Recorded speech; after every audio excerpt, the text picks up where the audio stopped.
When you think of powerful and famous women, who do you have in mind? Is it female cabinet ministers? Is it former first ladies? Is it celebrities? Who are they? But it's by no coincidence that you envision these women as being powerful or famous. It is, in fact, the power of a personal brand. Building a personal brand is one of the most important things you can do to set yourself apart from the rest of the pack. In this tough economic environment, standing out in this highly competitive job market is essential. So to tell us a little bit more about how to develop your personal brand, we're joined via Skype by Christelle Colman. She's the Managing Director of Elite Risk Acceptance. It's good to have you. Thanks so much for being with us on this Women's Day edition of Morning Live. Good morning, Leanne. Thanks for having me.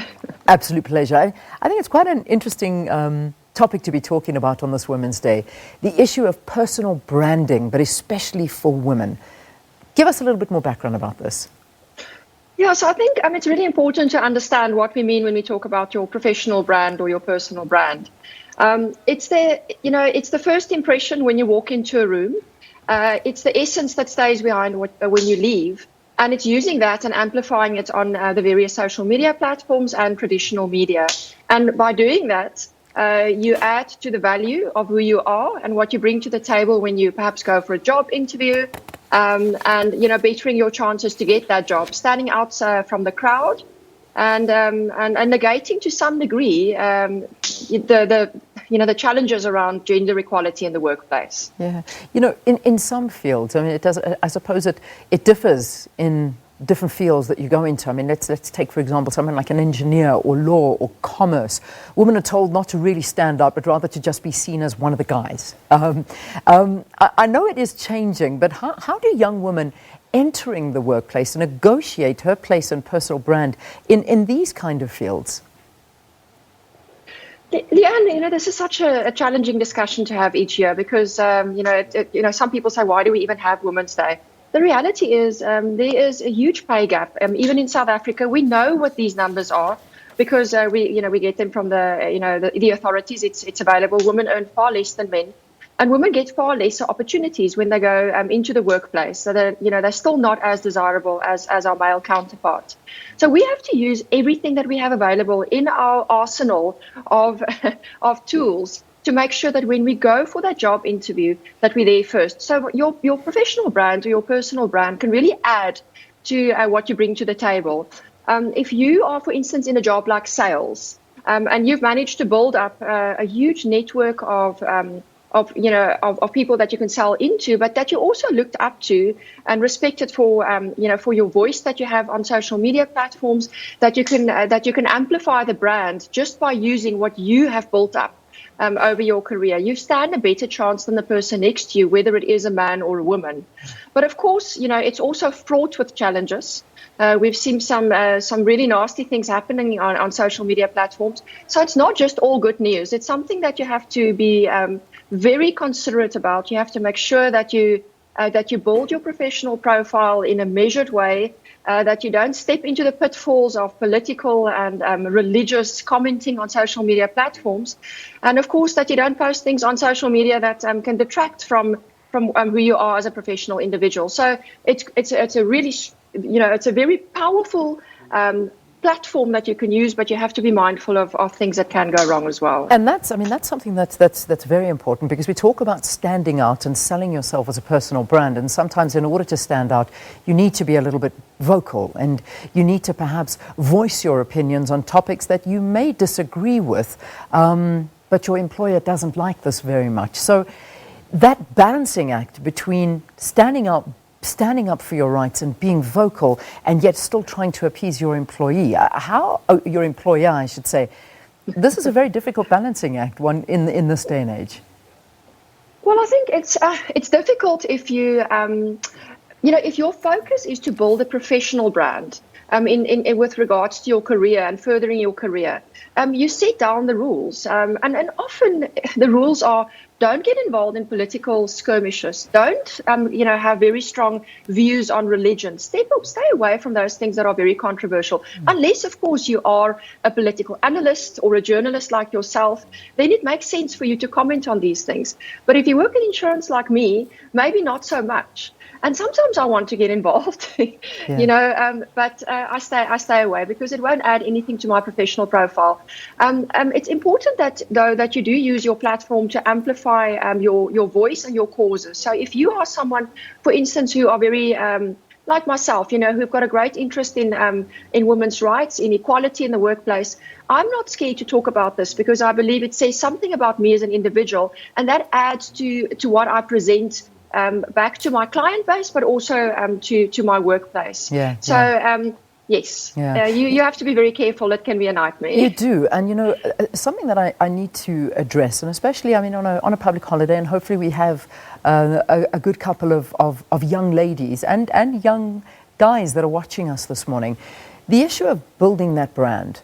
When we talk about this personal brand, when do we start building it? And I think where I'm going to with this is you have to be very, very careful from a young age what you put out there, because this remains a part of your brand and out in the World Wide Web for always. And the reality is that when you're looking for a job or you're looking to be taken seriously, and something you may have done when you were very, very young can haunt you for the rest of your life.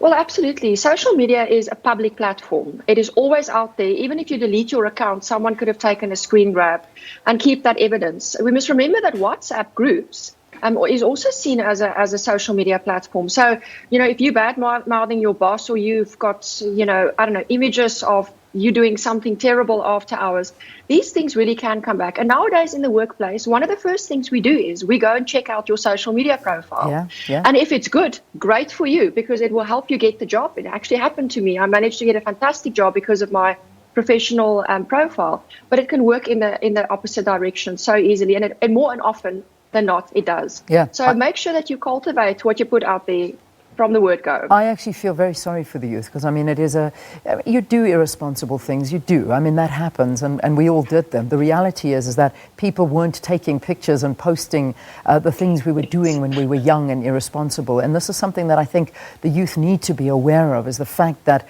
everything you do and post is held against you when you're looking for a job, and that it's stuck to your personal brand. I want to move to another issue about our unemployment rate. We saw these numbers coming through in the first quarter of the year. It soared to one of the highest levels since 2017. It's sitting at 29%. That's not even the expanded unemployment rate. That's 6.7 million people are unemployed in South Africa, which is 29% of everyone who could be working. So the first interaction you have with a potential employer is your CV. How do you go about tailoring this for your personal brand?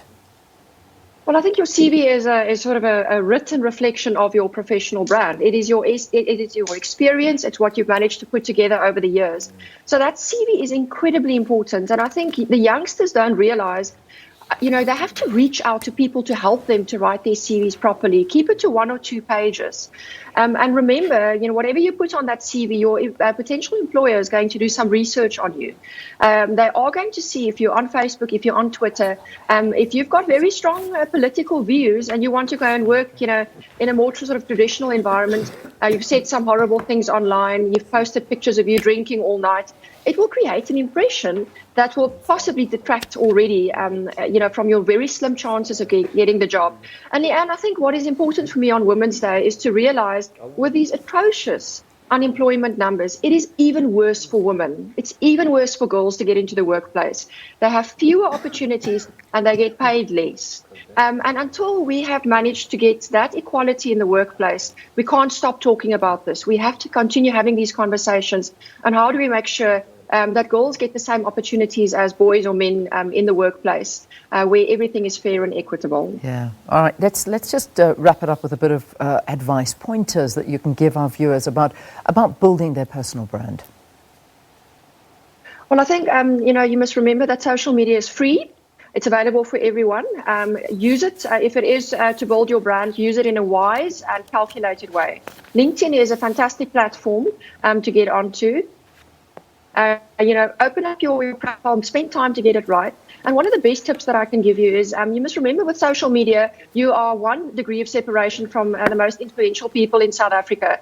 Interact with them, like what they do, share their posts, and get out there and build your brand. You can do it, read up on it, and use it as a tool that's free to you to maybe get that job that you stand a chance to get. Christelle, thank you so much for chatting to us. Christelle Colman talking to us about personal branding. She's the Managing Director at Elite Risk Acceptances.